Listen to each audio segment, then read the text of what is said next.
Morning and welcome to Unity of Richmond.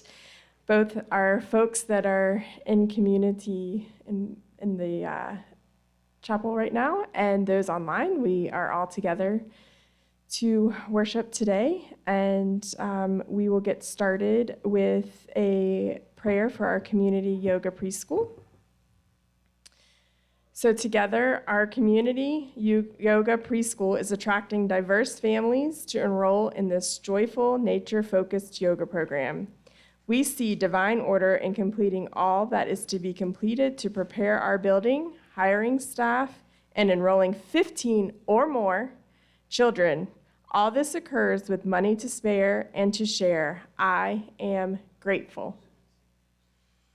And now for the daily word. Trust. I place my trust in God. Few things are greater comfort than deep and abiding trust in God. When I trust, I move more confidently through life.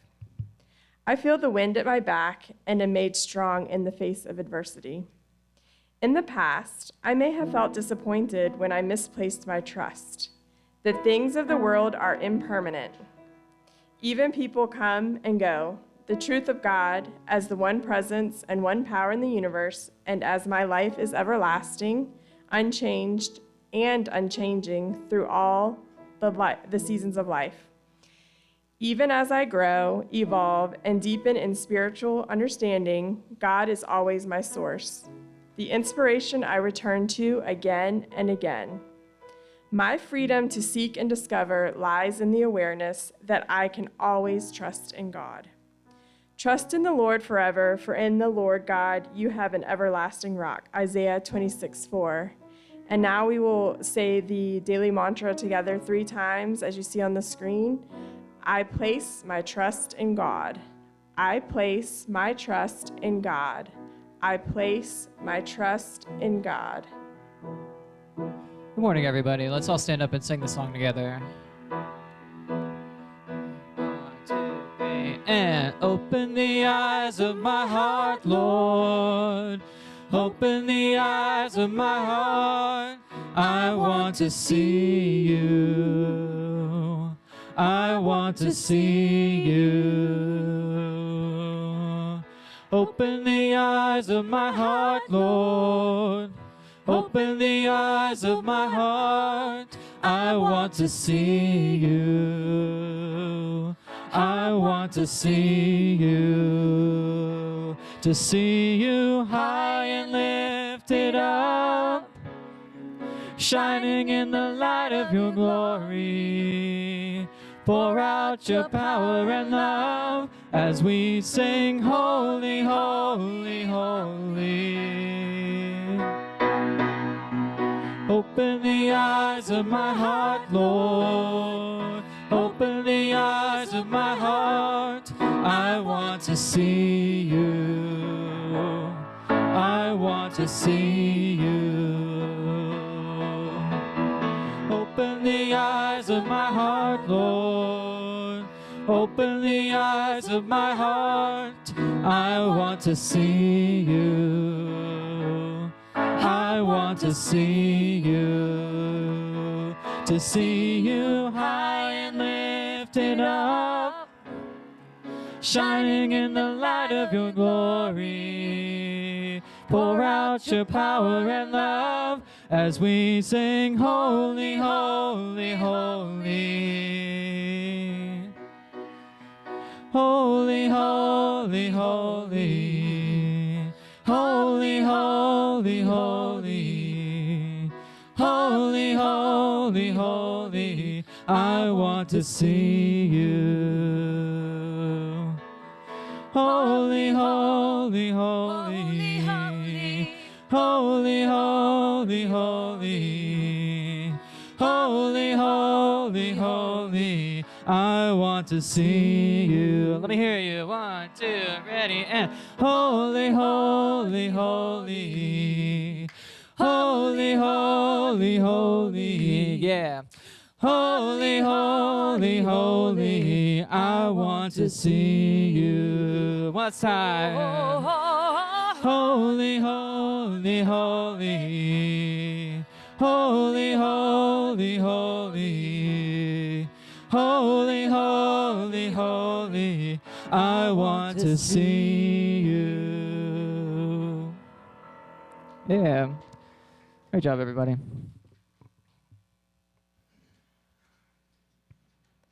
Awesome. That song is prayer enough, but we will start with the opening prayer.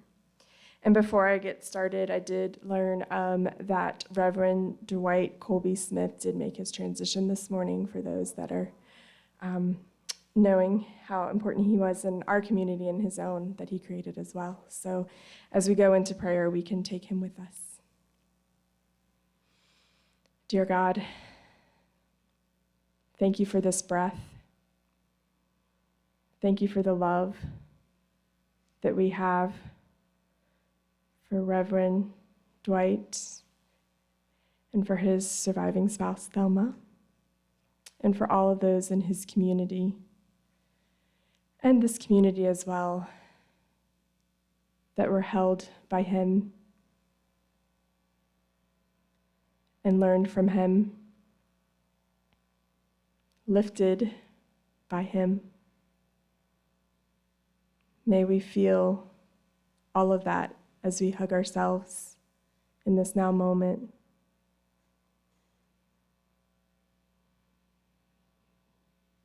May we honor the transformation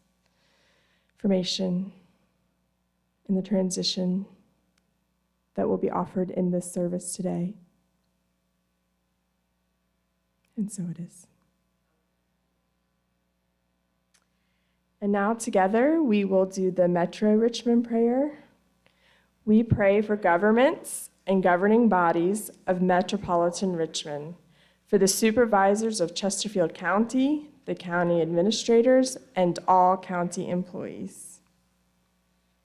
And now, beyond our services, we do have opportunities for additional transformation for each of us.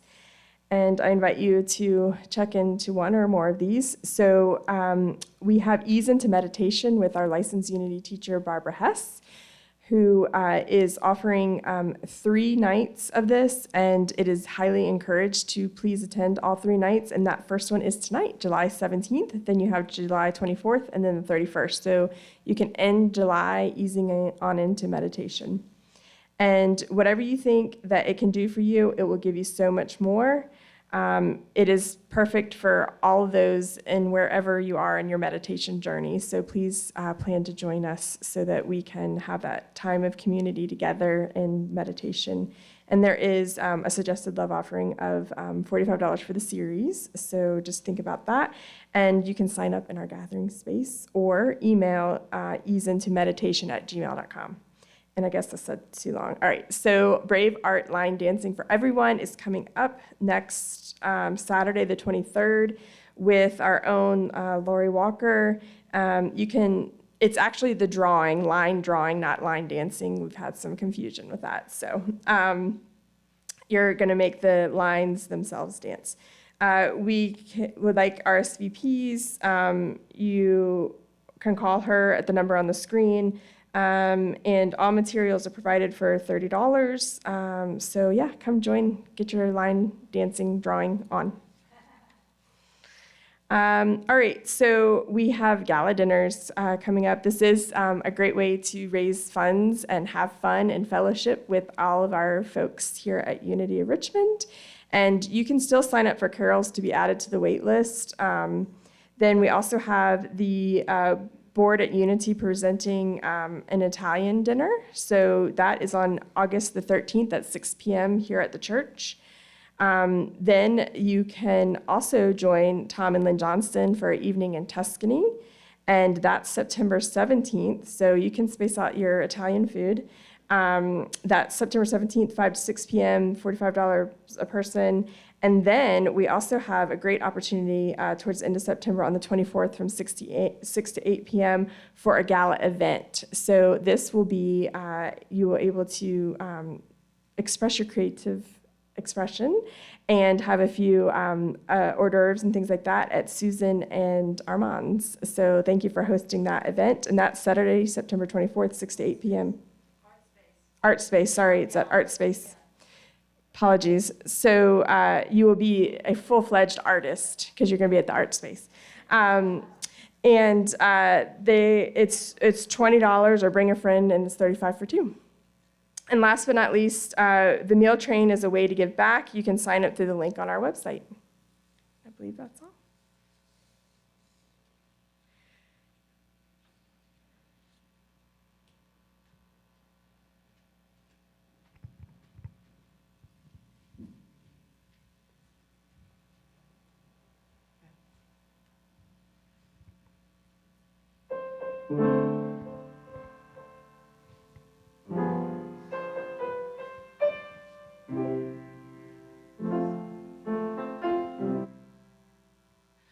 I see trees of green, red roses too.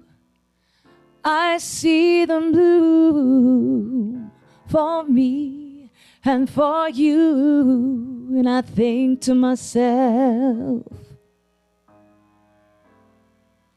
what a wonderful world.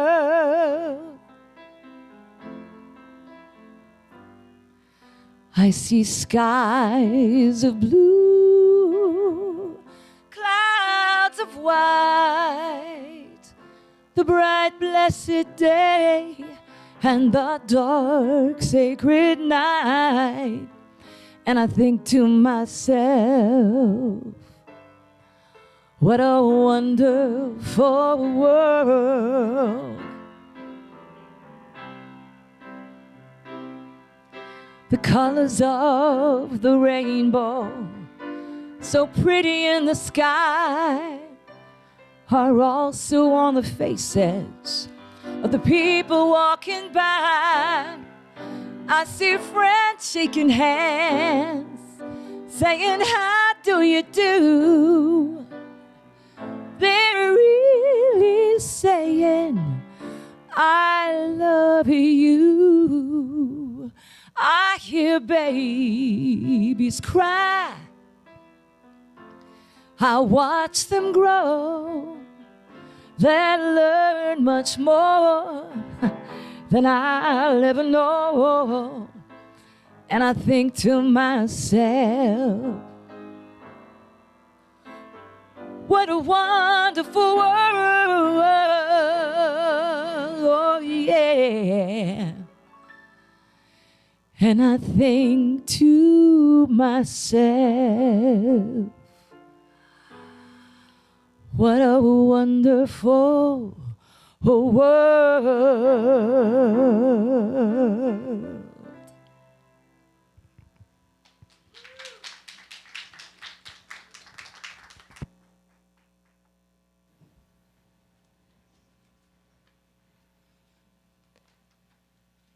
All right, so now I'll introduce who you just heard. I'm just going in order. Maybe we should have done it the other way. All right, so this is Claudia Carawan. Hopefully, yes. All right, I'm done here. Okay, so she is a positively soulful singer, songwriter, and storyteller from Richmond, Virginia. Woohoo! We love our musical talent in Richmond. She performs her positive award-winning songs at a variety of centers and venues. At the heart of Claudia's mission is a belief that music is transformative. We're all about transformation here, right? Claudia has served Unity of Bonaire as their music director for 22 years. That's 2-2. Amazing. That deserves a round of applause. She is delighted to be with us today and will be our guest speaker. She will start with a meditation and then share some more of her melodious songs and share the message. Welcome, Claudia.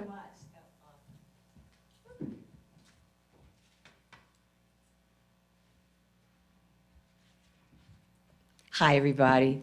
Get that open. I must say, I am very delighted to be here today. I feel this wonderful feeling of nostalgia. This is the first Unity Church I ever stepped foot in years ago with my husband and our daughter, who was just a baby, many years ago. And we enjoyed community here for quite a few years until I I got snatched up by Unity of Bon Air to be a music director.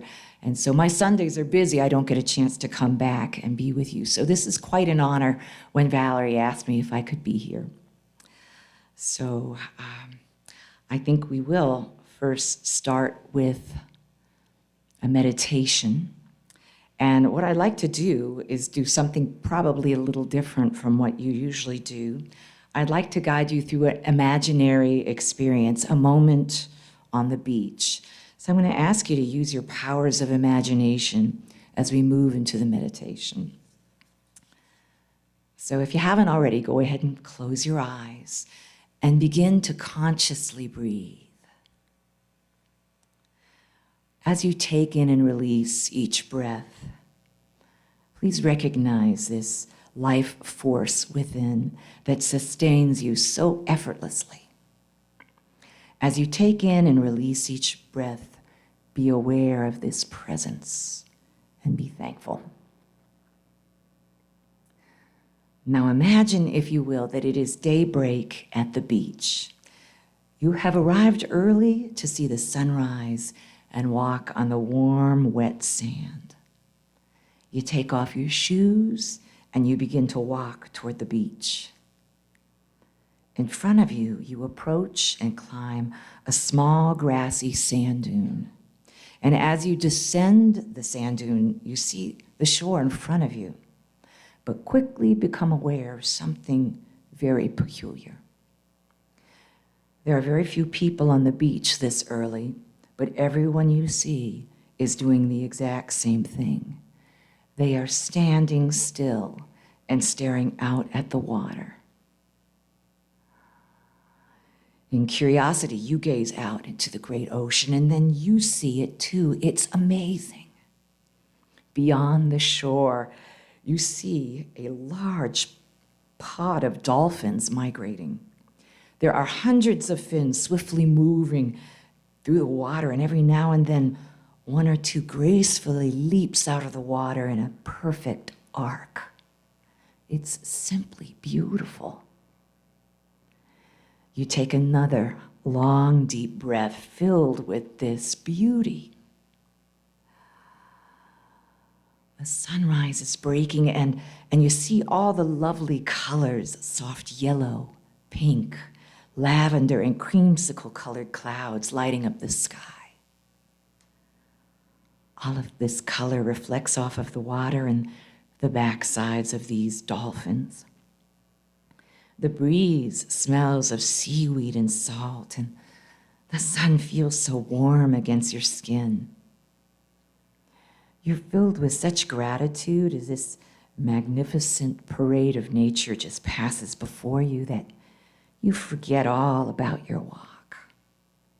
You sit in the sand and take it all in. You remember the old scripture, be still and know that I am God. And you're glad to do this.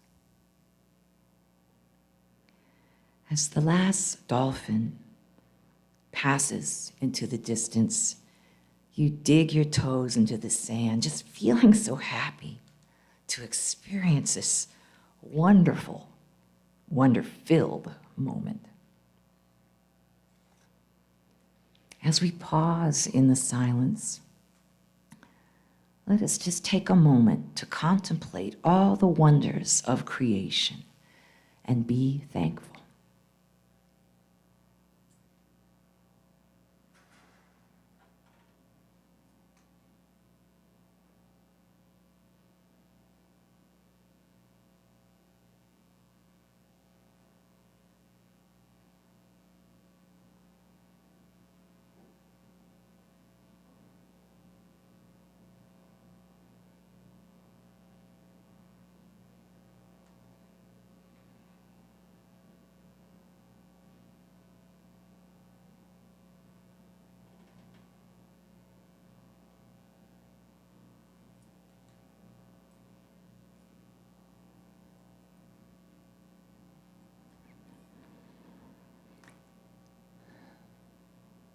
Thank you, Spirit God, for a world full of miracles Thank you for moments of beautiful impact.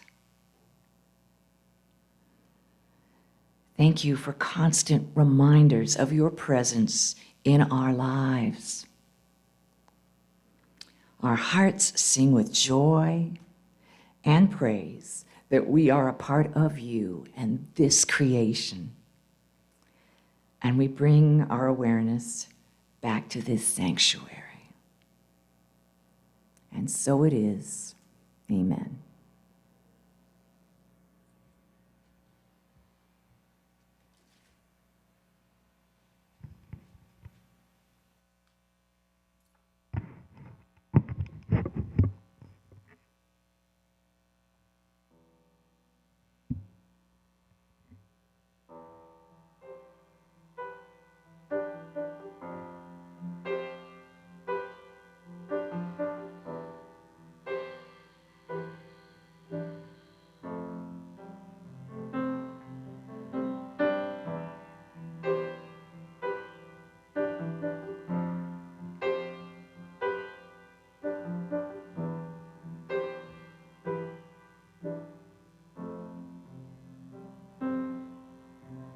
Sometimes this world can break your spirit, that's for sure. Comparisons and doubt will leave you feeling insecure. But you can't hide what you are inside. You are beautiful, golden like the sun. Shine your light here on everyone. You illuminate the night like a morning star, and I see you as you truly are. You are beautiful. You are beautiful.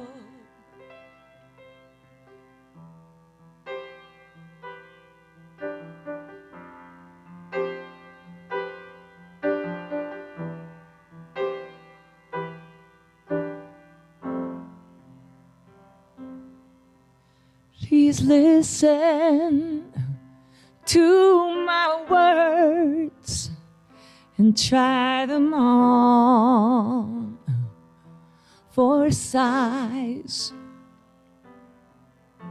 The impact that you make, you'll never fully realize.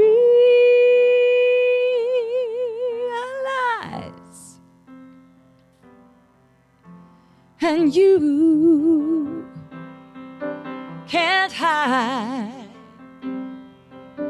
what you are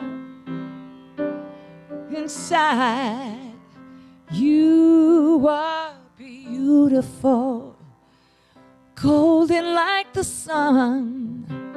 Shine your light here on everyone. You illuminate the night like a morning star, and I see you as you truly are. You are beautiful. You are beautiful. Ooh, are beautiful. You can't hide what you are inside. Beautiful. You are beautiful.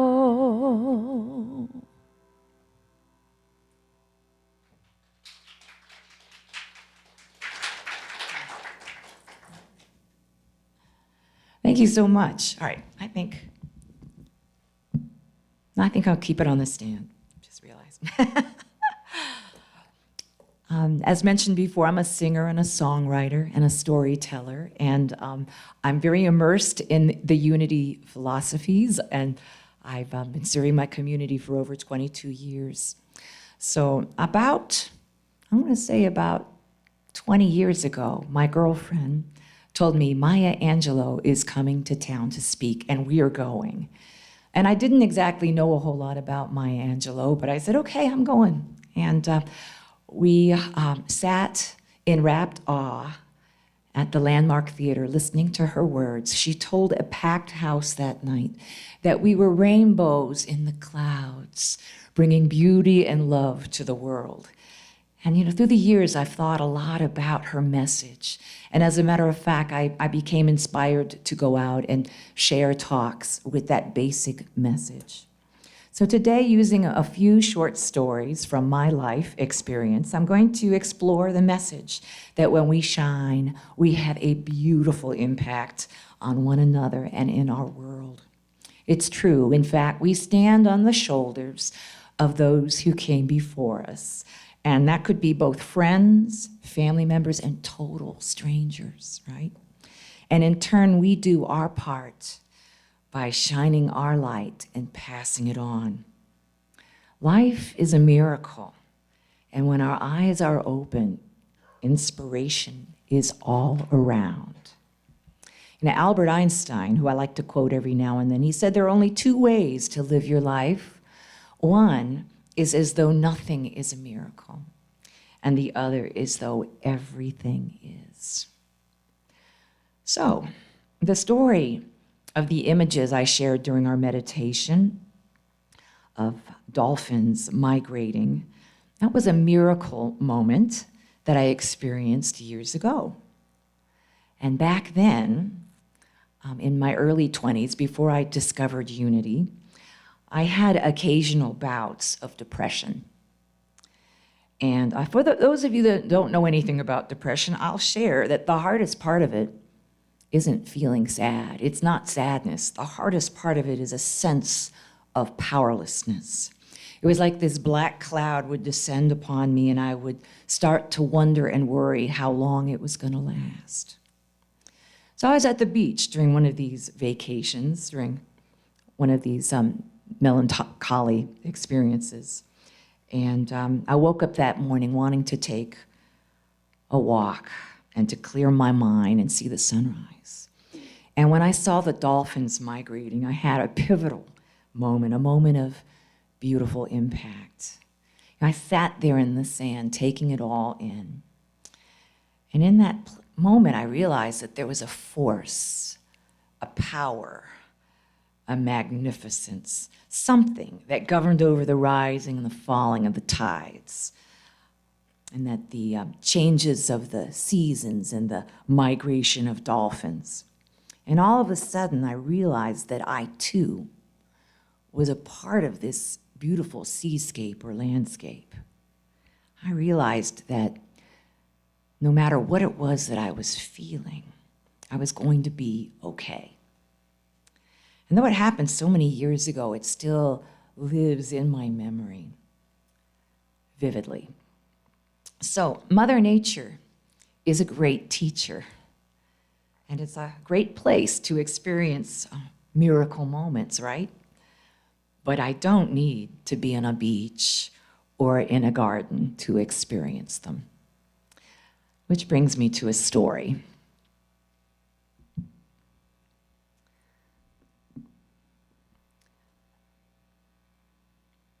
When I was a teenager, I was a nonconformist and a loner. Now, I was not a remarkable student or an athlete, but I knew what I wanted to do.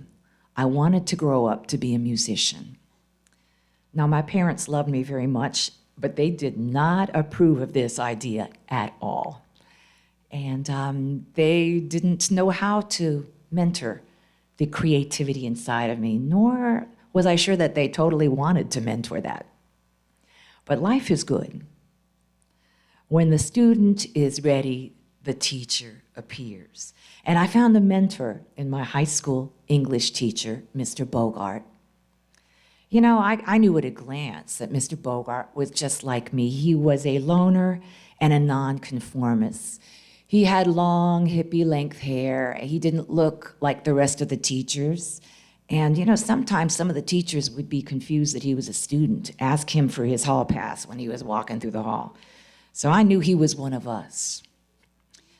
I also had heard that Mr. Bogart was a musician, and that made him really cool in my teenage brain. But I soon found out that despite his appearance, Mr. Bogart was a very strict teacher. He made us keep a journal and write in it every day, even on the weekends, for 15 minutes. This was a graded activity, and he announced that he would be collecting our journals randomly, so we better follow his directions. Well, he said that we needed to develop a daily discipline. All successful people develop discipline. That's what he said. And you will develop discipline while you're in my class. Well, everybody groaned, including me. But I soon found out that that journal was a safe place for me to write my thoughts, my goals, my dreams. And there was no grown-up looking over my shoulder saying, "You could never do that. That's not practical." Mr. Bogart introduced us to Julius Caesar, Romeo and Juliet, and poetry. He somehow made it all so very interesting. He found ways to make comparisons between great literary works and great music. Boy, that really got me. You know, after all these years, I still have a paper graded by Mr. Bogart. It had two things written on it, A+, and the word succinct. Now, I didn't know what the word succinct meant, but I wasn't going to ask him. He thought I was smart, right? So I ran to a dictionary, probably the first time in my teenage career that I ever cracked open a dictionary. And there it was, succinct, direct, concise, to the point. Now, I know this seems small, but I now had a new way of seeing myself. I was succinct. I learned and thrived so much in his classroom, and as I look back through the years, this man had a huge impact on my life, nurturing my creativity. You know, those journal entries soon turned into stories and songs that I would write. Had I not developed that discipline, who knows? But many years later, after attending a workshop on honoring our mentors, I realized that I needed to find this man and say thank you. So, you know, it was a difficult process, but I put it out there to the universe that somehow I was going to track this man down and thank him for being such a magnificent mentor in my life. So it took a while, but I found a way to have a conversation with Mr. Bogart over the telephone. And I thanked him for mentoring me and being the best teacher I had ever had. I thanked him for developing my creativity and helping me realize that I was smart.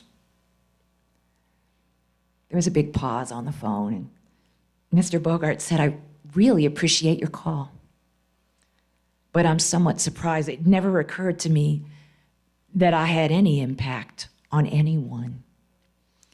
And then I said, "Oh, Mr. Bogart, you threw me a lifeline. And consider this, I'm passing it on. Now I'm a teacher, and I hear myself saying the same words that you said to us years ago. To my students, I say to them, you will develop discipline while you're in my class." And then I told him, "Your impact is huge, impossible to measure." Like Mr. Bogart, we never fully understand our impact in this world. I've come to realize that we are all like beautiful threads in a tapestry called life. We lack the ability to see this tapestry from a bird's eye view, so very often we don't understand the role that we're playing. But nevertheless, We are part of a magnificent masterpiece. It's a miracle the way we bump up against one another, sometimes providing a word of encouragement, sometimes sharing some information, sometimes bringing unpleasant stuff up to the surface that needs to be healed. The impact of each person in this room and online is a wonder. You're the light in someone's life, the lifeline in someone's turbulent ocean. So yeah, we are light. We are light. Even when it seems sometimes that we're stumbling around in the darkness, which brings me to another story. This happened many, many years ago. I went to a party with my husband, Edward, who's up here in the front row visiting. And I ran into a friend from my college days. I hadn't seen her in a long time. I'd say maybe 30 years or so. And the love was flowing as we embraced and started to swap stories about what we were doing. She had become a successful psychotherapist with a private practice, and I told her all about my music career. When the laughter began to die down, she reached across the table and took my hand and said, "Claudia, I want you to know something. You have had a tremendous impact on my life." Now it was my turn. I felt a little like Mr. Bogart. As I mentioned earlier, back then I suffered from depression and low self-esteem. So it was hard for me to imagine that I could inspire anybody. So I said, okay, I inspired you. Enlighten me. What exactly did I do? And she reminded me of a story from my past that I had totally forgotten about. It was during those right after college years. So back in those days, I didn't attend a church or have a spiritual practice. I was a single girl, not living near my family, and without much of a support system. And I felt alone. What I really wanted was a partner and my own sense of family. I wandered into a bookstore and I found a book. It was called The Power of Positive Thinking. I thought I'd buy it. I started reading the book and I became fascinated with this concept that I could use my imagination to change my life. Now, I knew I had a great imagination, so I thought I'd give it a try. It didn't cost any money, right? So I started to use my thoughts to create the life that I wanted. I started to envision a husband that I could talk to or that would laugh at my jokes, my own family, a close circle of loving friends, and a life full of all the music gigs that I wanted. Now, I was having some success, but I still found it difficult just to use my imagination to bring this into being. So I got an inspired idea. I decided I would drive out to the countryside, go to a furniture store, and purchase an old oak table with chairs. It was beautiful. And this table was the first piece of real furniture I ever owned, but it didn't represent furniture to me. What it represented was love, community. The day that it was delivered to my apartment, it was such a sight, with my old beat up furniture and orange crates and things like that and wicker, but this beautiful shiny oak table. So I invited my girlfriends over and we kind of anointed the table that night. And I announced to them, I said, you know what, from now on, no more chasing after love and validation from others. From now on, my life is centered around this table. I'm gonna drink tea and coffee with all my good friends and share great conversation right here. One day, I'll drink wine with my beloved at this table. One day, I'm gonna serve my family Thanksgiving dinner at this table. I hope I don't burn it. And then I said, you know what, I'm gonna even go farther. I'm gonna roll out gingerbread cookie dough on this table with my children, and so on. So this table helped me to harness my imagination and believe that all the things I was dreaming of were possible. After Susan reminded me of this story from my past, I just began to cry. I had totally forgotten about it, right? And it was a lot to take in. And then Susan shared that in her counseling practice, she counseled many women that had been like me, that loved too much and searched for validation outside of them. And she shared the table ritual as a thing that possibly could be healing for them. Now I was just flabbergasted. And so I spoke. I said, Susan, I still have that kitchen table. And I just baked gingerbread cookies just last week using that table. Now, there are two takeaways from this story, right? The first one is how amazing the law of attraction works, and that how we can use it. And I wonder how many things in my life I've manifested by bringing into my life, by using my imagination, by using these principles, and then totally forgotten about it. But the real takeaway from this story that fits in with my theme today is that some random thing I did 30 years ago would be remembered and would be shared with others and would have impact. Go figure. A wise teacher once told us, "You are a light. You are the light of this world, and a city on a hill cannot be hidden." Which brings me to my very last story. As I mentioned, I manifested a husband, and we also have a daughter named Veronica. She's an adult now. But this story took place when she was a teenager. She announced to us that she wanted to be a cheerleader. And so I think I'd have to be honest, we begrudgingly signed her up for a cheerleading team. I like, as a musician, to have my weekends free, and I didn't really want to travel all over the place watching kids cheer. But, you know, you do what you do for your kids because you love them. So we quickly found out that these cheerleading families are very serious with their sport, very committed.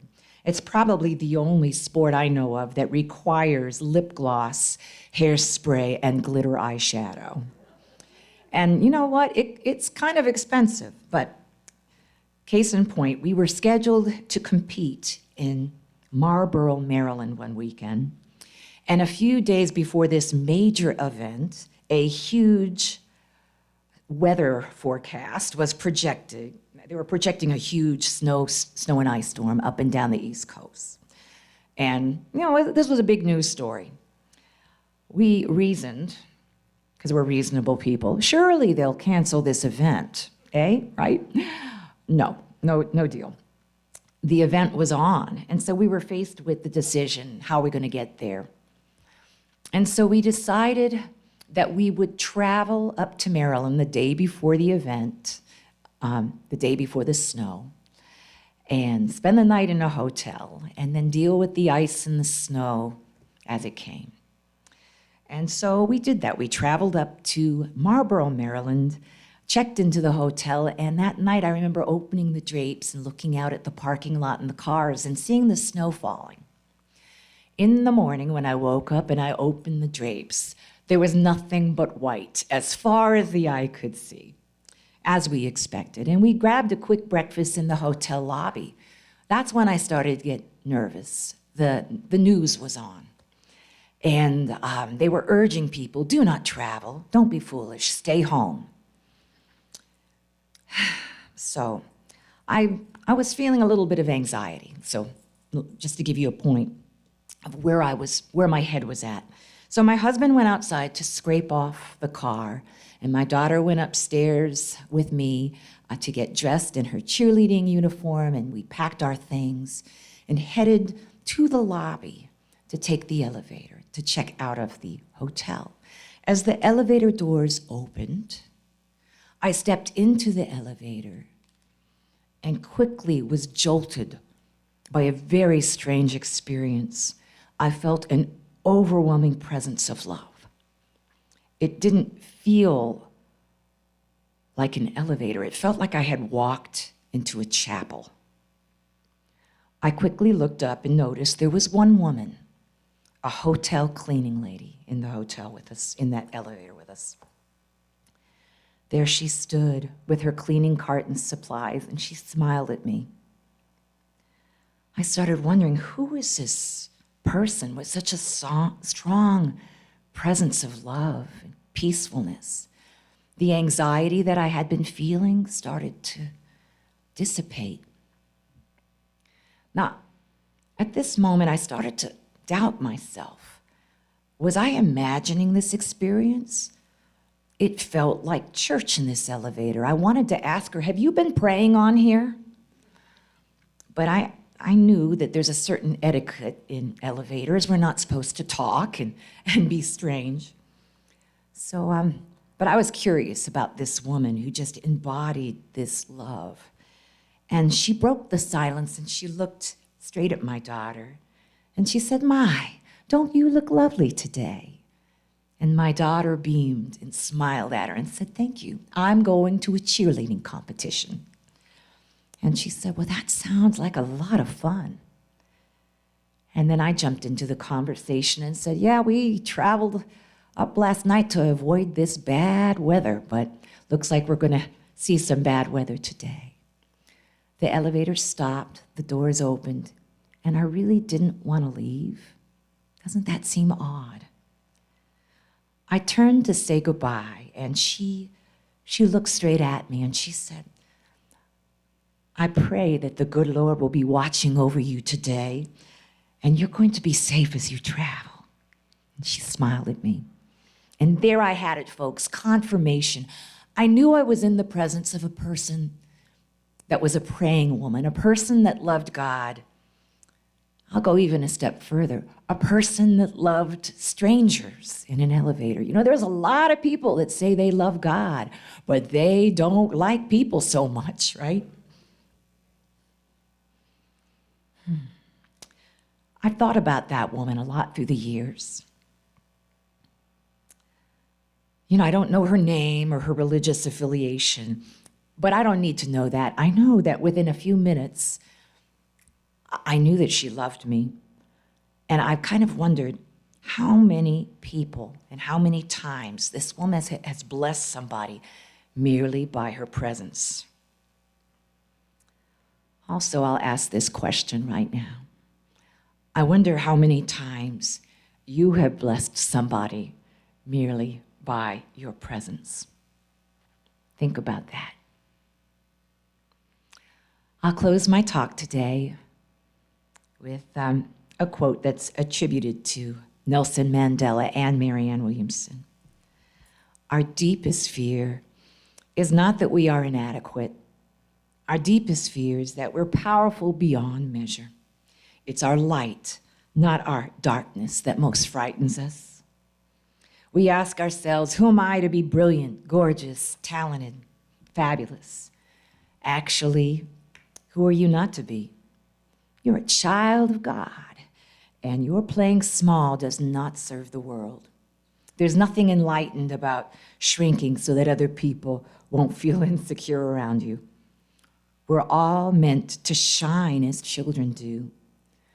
We're born to make manifest the glory of God that's within us, and it's not just in some of us, it's in all of us. And as we let our own light shine, we unconsciously give other people permission to do the same. As we are liberated from our own fear, our presence automatically liberates others. And I hope my stories today have increased your awareness of the beauty that you bring to life.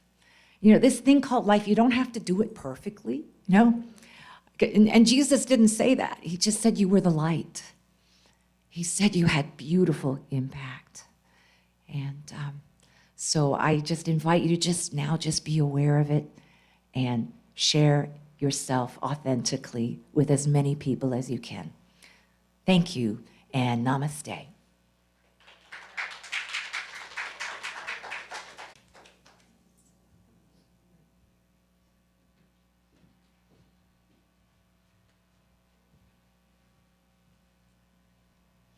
She's taller than I am.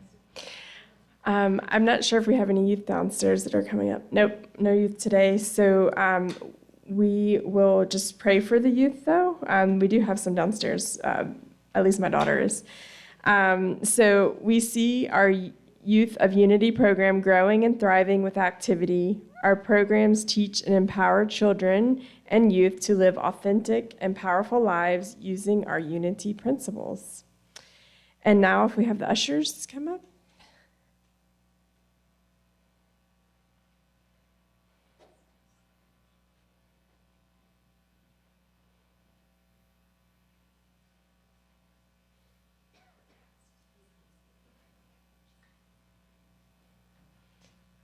We're on summertime here at Unity of Richmond.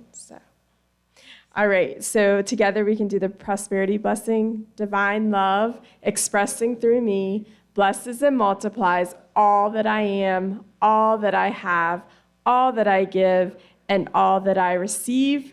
I am grateful.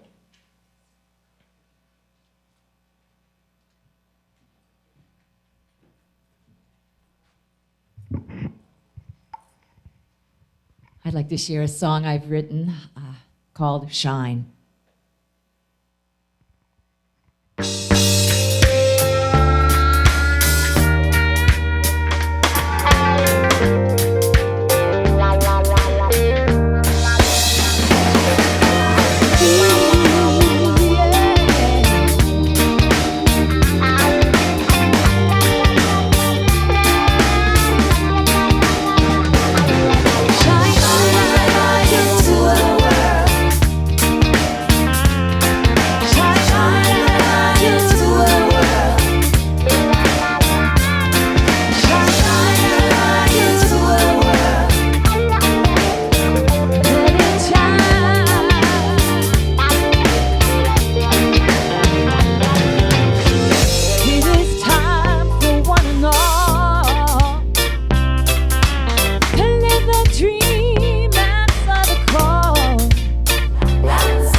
Get those steps in, ushers.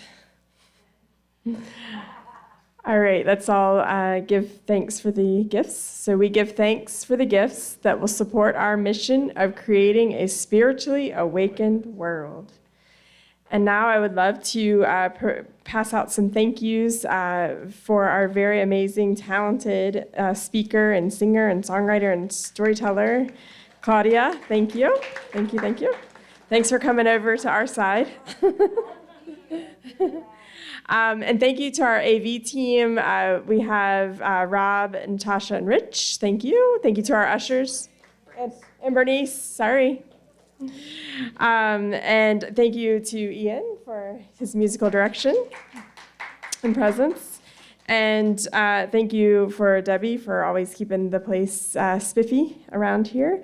And thank you for letting me be back up here. It's been a while, so fun. All right, and so thank you for all those that have joined us online as well. So I know it's a little different online, but I'm so thankful for that opportunity. So we will close out with the prayer of protection and then our closing song. So you can rise. You don't have to hold hands. I know the COVID thing is still going. So the light of God surrounds us. We are light. The love of God enfolds us. We are love. The power of God protects us. We are power.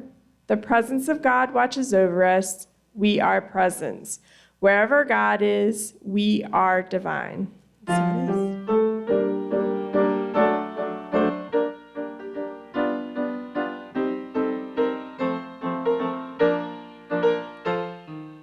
Let there be peace on earth, and let it begin with me.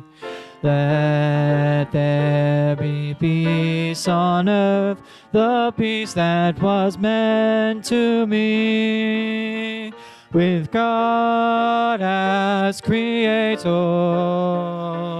family all are we.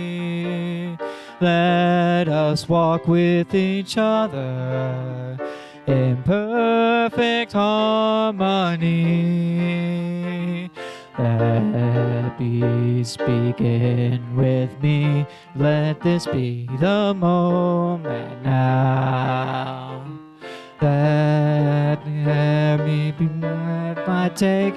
Let this be my joyous vow. To take each moment and live each moment in peace eternally. Let there be peace on earth, and let it begin with me.